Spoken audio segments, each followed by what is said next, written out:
Recently, some aspirants have written a letter to Chief Justice of India and उन्होंने challenge किया है अगस्त 1 को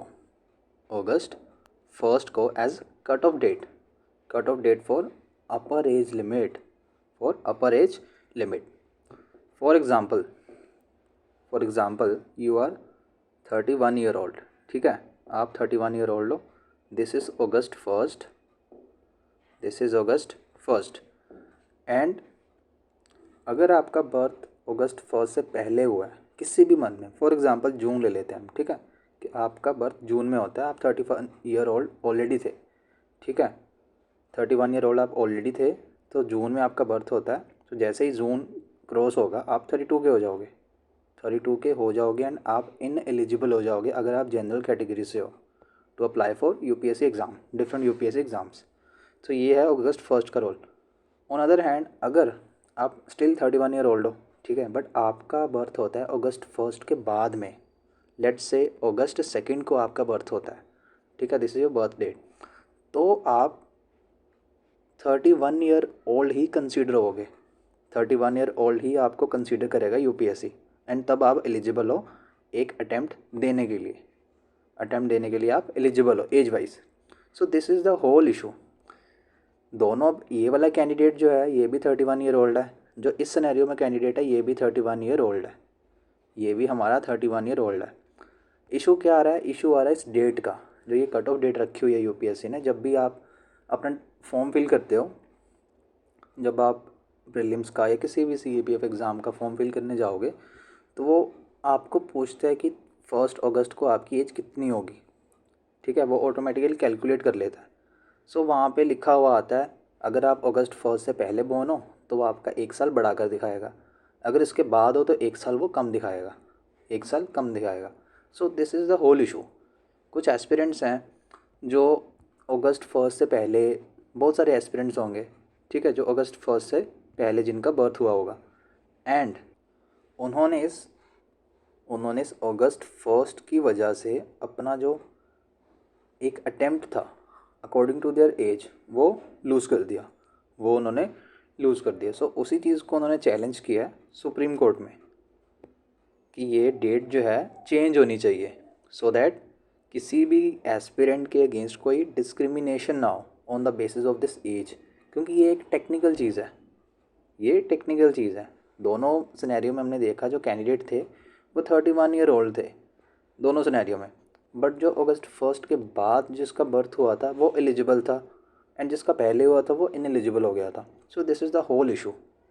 सो उनका कहना भी यही था इन लेटर, एटलीस्ट 15 एस्पिरेंट्स जो हैं यूपीएससी एस्पिरेंट्स, उन्होंने लेटर में यही लिखा है कि ये जो अगस्त 1 है जो कि एक टेक्निकल चीज़ है, ये डिस्क्रिमिनेटरी एंड सभी कैंडिडेट्स को इक्वल अपॉर्चुनिटी नहीं प्रोवाइड कर रही। बिकॉज हमने ऊपर देखा कि दोनों सिनेरियो में दोनों कैंडिडेट्स 31 ईयर ओल्ड थे, बट ड्यू टू दिस अगस्त 1 जो है वो इनएलिजिबल हो जाते हैं अप्लाई करने के लिए, क्योंकि जब आप फॉर्म फिल करते हो तो यूपीएससी ऑटोमेटिकली कैलकुलेट करता है your age on 1 August this year, X and Y Z, जितना भी जो भी साल होता है उसको कंसीडर करता है।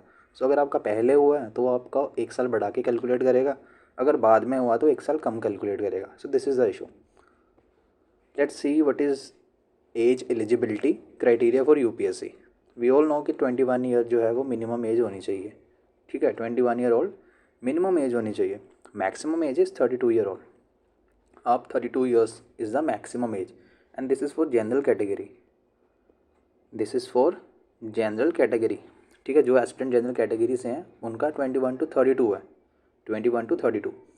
एंड फॉर ओबीसीज 3 साल की रिलैक्सेशन मिलती है आपको, means 32+3 35 years, 35 years for OBC candidate and for SC STs आपको 5 साल की रिलैक्सेशन मिलती है, means you have total 37 years.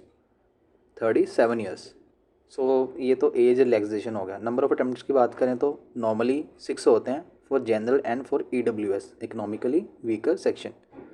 For OBC and PWD total 9 होते हैं एंड SC ST के अनलिमिटेड होते हैं, मीन्स 37 ईयर्स की एज तक, 37 ईयर्स की एज तक।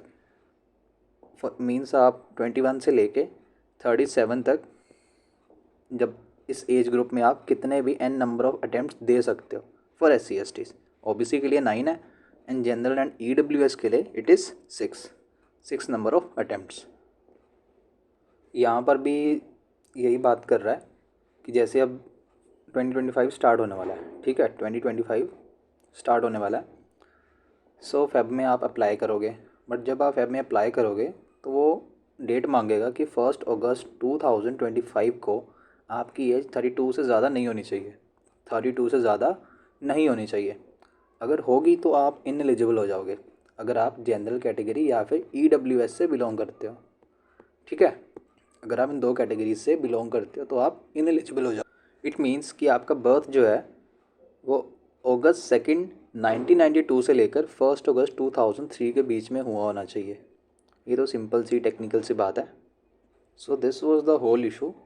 जो ये न्यूज़ आर्टिकल है इसमें भी सारा कुछ यही लिखा हुआ है कि कैंडिडेट्स ने जो लेटर लिखा है to chief justice of India, उसमें उन्होंने ये सारी बात लिखी है कि जो कैंडिडेट 31 फॉर एग्जांपल अगस्त 1 से पहले 31 जुलाई लेट्स अज्यूम, जो पहले बोर्न हुआ है वो इनएलिजिबल कंसीडर किया जाता है, बट जो बाद में बोर्न हुआ है उसको वो कंसीडर करते हैं कि वो एलिजिबल है। मीन्स वो 32 का नहीं हुआ, बट वो टेक्निकली दोनों 32 के होते हैं उस साल, बस उनका डेट का डिफरेंस होता है।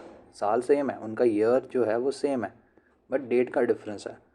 So this is the whole issue and वही सारी बात इस आर्टिकल में की गई है एंड ये सारी चीज़ें उन्होंने लेटर में लिखी हैं जो कैंडिडेट्स थे टू हमारे chief justice of India. So this was the whole issue. अभी तक कोई इसका ऑर्डर आया नहीं है, कुछ ऑफिशियली इसका रिप्लाई नहीं आया, जस्ट लेटर जो थी दिया था उन्होंने उसी की बात हुई है अभी तक। एंड जब कोई रिप्लाई आता है तो लेट्स सी कि ये डेट चेंज होती है या नहीं होती। डू शेयर योर ओपिनियन कि आप क्या सोचते हैं इसके बारे में।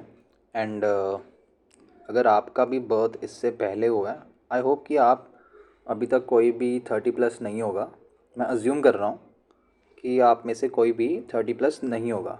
इन केस अगर आप में से कोई है तो do share your opinion and thank you for watching this session.